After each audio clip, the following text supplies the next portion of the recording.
ఉంటారు. ఎవరు దేవుని మందిరంలో ఉంటారో వాళ్ళకి కృపాక్షేమములు వస్తాయి.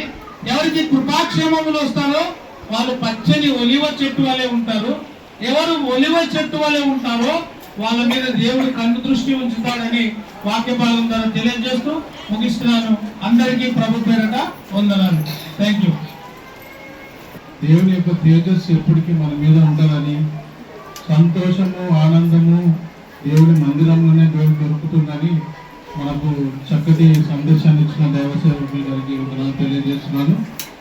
ముఖ్యంగా మన మధ్యలో ముఖ్య అతిథిగా మన ఆహ్వానాన్ని మన్నించి ఎంతో బిజీ షెడ్యూల్లో ఉన్నా కూడా మన ఆహ్వానాన్ని మన్నించి ఇక్కడికి చేరవచ్చి మనతో పాటు మందిర వార్షికోత్సవంలో పాల్పంచుకున్నటువంటి ఏపీ డిఎస్పీ మహబూబ్ సార్కి మాకు హృదయపూర్వక వందనాలు తెలియజేస్తున్నాం సార్.